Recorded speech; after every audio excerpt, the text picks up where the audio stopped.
Yes, sir. Welcome back to another Chop It Out film session. I'm Mr. Chop It Out podcast. I'm Oli Mo, Jamal Forrest, and listen, Washington Commanders fall to the Atlanta Falcons, 2-2 on the season, 4 games in. It's not a bad record on the surface, right? But you know, people aren't necessarily excited about how things have been looking in the 2 losses. Now, losses in itself aren't exciting, but from a competitive standpoint, you are looking terrible defensively in the 2 losses. It's a extreme opposite to how you look when you win. The Green Bay Packers was a game where, you know, that was a really good opponent. The Atlanta Falcons, they did get blanked against the Carolina Panthers, but if you underestimated them going into the game altogether, that was your fault. They are a good opponent, good offense. You gave up 300 yards to Penix in the passing game. How did that happen? We're going to take a look at a couple plays against the Atlanta Falcons. I'll break it down just so we can see the bird's eye view of what things look like. See how it really did go down against Atlanta last Sunday. That being said, let's get into this film session. Hit that like button, hit that subscribe button. Chop It Down film session starts right now.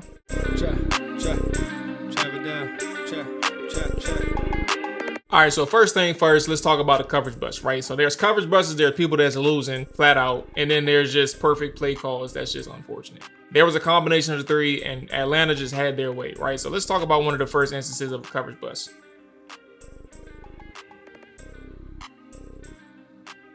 Kyle Pitts gives an easy 20 on 3rd and 5 to start the game, first drive of the game. But let's kind of talk about where things begin, right? We're talking about a single high at this point. From the trip side, the field side, motioning into a 3x1 to a 2x2. That motion man, Drake London, coming down to the boundary. What that does for the defense, right? From Reeves being that single high, now you got an even formation. Quan Martin rotates to the single high. Now we're indicating that it's some form of single high, middle of the field, closed coverage. But with Reeves and his job, he needs to communicate to Trey Amos what the plan is, right? Somebody's supposed to take Drake London. Somebody's supposed to take Kyle Pitts. They both take Drake London. Kyle Pitts is left open. One instance is where we're talking about being able to be on point together. Whatever was lost in translation here is a big problem, but it's also not the first time and only time that has happened today, or excuse me, Sunday, and in previous weeks as well. So you see a live instance of just the communication not getting home. Did Trey Amos not know what to do? From a defensive principle standpoint, I can't tell you what their rule was or what they were supposed to happen. That communication is between them and how Joe Witt wants this to be executed when you see those motions. But easy money for Penix and Pitts. All right, so the first play was a cover 3. Now we're talking about a middle field open coverage, right? So the first one was closed with a single high. Now you have a play where the middle of the field is open and you got 2 high. Granted, this was an incomplete, right? Ends up being a field goal for Atlanta, but that's not the problem. The problem is the fact that there was another breakdown, right? This is all the same drive. This could have led to a touchdown. Could have been down 14-0 to start the game. They ended up being down 10-0. Could have been down 14-0 if they executed on this play. Anyway, as we talk about what's going on, there's some form of man-match principle going on here. If you look at the bottom of your screen, Kyle Pitts is isolated one-on-one with Trey Amos. Trey Amos carries him over, but you see the quarter shell at the top of your screen with Lattimore, Reeves, and Quan Martin, right? And Louvu's just staying as your hook defender, leaking out with the tight end. But they're running a form of mesh. So in a way, you have Louvu who's coming down and check the leaking tight end, but Trey Amos vacates his deep high area because he's in a man match. Now, I don't know, again, these type of principles do exist. These type of coverage principles do exist and coverage calls do exist. So I don't know if this was necessarily a play where Trey Amos got the wrong call. I think that this may have been a man match play, right? So Trey Amos is running through, but what that does is leave the crosser wide open as well on this mesh, right? That's vacated. People can say Bobby left him, but I don't think he did. I think he was playing eyes on quarterback. He felt the crosser in his area and he ran with him in Kyle Pitts. I don't think he really felt the receiver coming across, right? So you have one person that's open towards the boundary. He gets a little pressure, Kyle Pitts does, but then you have 3 defensive backs all collapse on top of Drake London, who was running your stop in the middle of the field. So who's left for Bijan Robinson, who had himself a hell of a day as a wide receiver? Nobody. So you have to ask yourself, if this is quarters coverage, which I believe it is, like, what exactly was Marshawn's responsibility? And did he just lose sight of Bijan? Which should have been a no-no all day.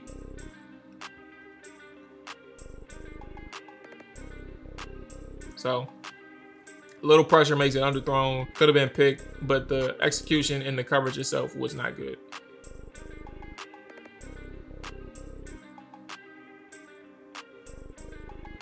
Now we're talking about an instance where, you know, one person just gets beat.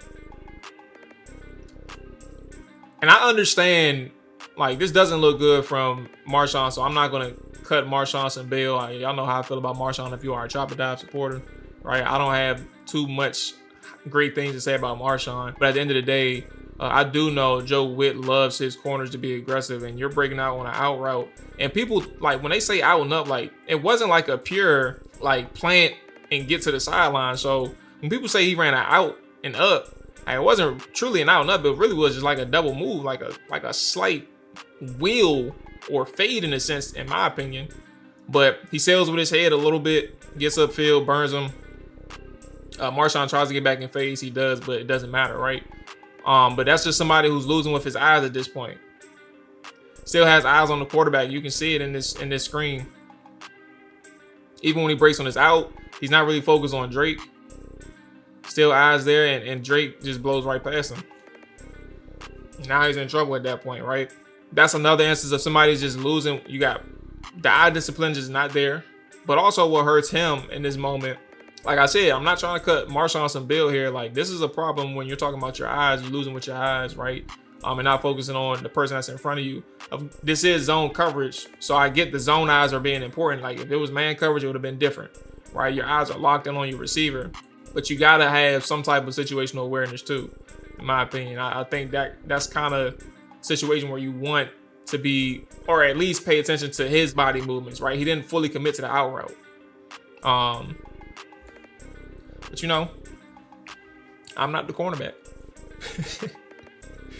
Here's another play call that I thought was just well executed by Atlanta, right? And this honestly wasn't really a breakdown from Washington.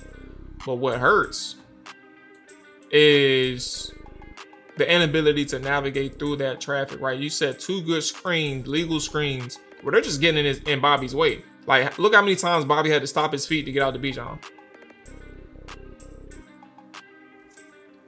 That's all Bijan in this offense needs to get that separation and get the advantage on the sideline, right? People want to say Bobby shouldn't be in coverage. Now, I don't disagree with that, but this is not one of those plays where I look at it and say Bobby shouldn't be in coverage. Like, he got picked to death. And look how many times he stops his feet in real time. Like, that is not a good omen for any linebacker that has to check a Bijan Robinson or any running back with those athletic traits, right? So that's just what really hurts him in this moment. Any linebacker that's in his situation, in this specific context, you're going to run into some problems. But then when we talk about from a play calling standpoint, Joe Witt Jr., Atlanta offense, whatever the coordinator's name is, that was a great play call from the Atlanta coordinator. But you would love to see from a chess piece standpoint, right? The players that's putting the pieces to work on a chessboard be prepared and have that situational awareness, right? And it was just a play call from Atlanta that worked perfectly against the play call from Washington. And it made Bobby Wagner look old, and it wasn't his fault. All right, so we talked about man match concepts before, right? Here's another instance of the man match. So it's kind of like a quarter half cover 6 thing, right? Trip side to the field. You got your two hook defenders and Bobby Wagner and Frankie Louvu, but the problem is, right, you have at the bottom of the screen, you have a man. Excuse me, I'm sorry. Not the bottom of the screen, but look towards the middle of the field. There's a man on Drake London, right? But when you motion to this trips, it takes the sideline defender away from that area, right? And it leaves a huge hole for Bijan and company, right? This is a 3rd and 2. Bijan picks up, I think, 18. And he's not even, like, the nearest defender is Bobby. It makes him look bad again. But it's like, what annoyed me was that Bobby was staring at him. Like, in real time when I saw this, Bobby's just staring at the dude. And I'm like, come on, bro. But in reality, the concept and the play call, right? The concept from Atlanta and the defensive play call, it worked significantly in Atlanta's favor. See it a couple times, and you just understand, like, that's why Bijan is wide open. Unfortunately, again, this just did not work out in Washington's favor. It was a call that Joe Witt Jr. wanted to run, and it's a call that paid off tremendously for Atlanta. And lastly, one of the last plays on their last drive that helped seal it for them, Marshawn is a victim of Washington's scheme, but also opponent's ability to counteract their scheme, right?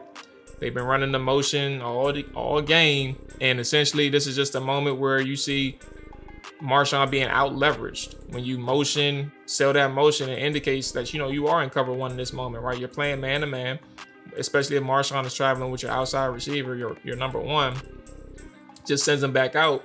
But that quick flip back towards the sideline gets Marshawn out leveraged. If you look here, that's not his fault, like that he gets out leveraged, but you do have to kind of be aware because he's trying to keep up with the receiver in motion. But once he gets out leveraged in this moment, he has the sideline. You got to throw a great ball, and you got a guy who's 6'4" with great arm length who can go get it. That's going to happen like that, right? So this is a scheme thing. This specific play, you get out leveraged off the motion. He doesn't have that outside leverage no more, or he's not head up over top of the receiver no more. And it gives the offense the advantage so long as your quarterback throws a good ball. Shit hurts, man. It hurts. It hurts. What's the fix? There's a few things that when you look at these plays and you're just hoping that the communication issues can resolve itself. I think turnovers is going to be a huge deal for Washington, because if you aren't creating turnovers, this is just going to become a problem, a bigger problem after bigger problem after bigger problem that's going to continue to mount, right? Especially if you just cannot get off the field. Find a way to get some turnovers. That's the big deal. But also, when you talk about substitutions, anything like that, we're not there yet, but also the way in which some of these play callers are scheming up offenses against this defense, you know, your personnel is who your personnel is. You can't really take Bobby Wagner off the field. And think about the cornerback depth. You want to bench Marshawn. You came into the season with 5 cornerbacks. You lost one of them already in Jonathan Jones. You ain't really got nobody out there. You're not going to bench Marshawn for no egg monogamy, but also he's not the only one that's struggling. So you got to think about these things, right? The bigger problems that exist, you're going to have to find a way to just play better. And I hate to say it like as plainly as that, but you got to find a way to play better. You got to force some turnovers. And ultimately, playing better comes down to practice habits, being able to stay focused in practice, but also just playing smarter football in game time and situationally speaking as well. And that's for now. Give it a couple more weeks, maybe talking about something different. You know, you got the Los Angeles Chargers up next, and they got some dogs at receivers and tight end. I don't know. Anyway, that's gonna do it for this film session, man. I appreciate y'all watching and listening. Hit that like button, hit that subscribe button. Till next time, man. We up out here. Peace.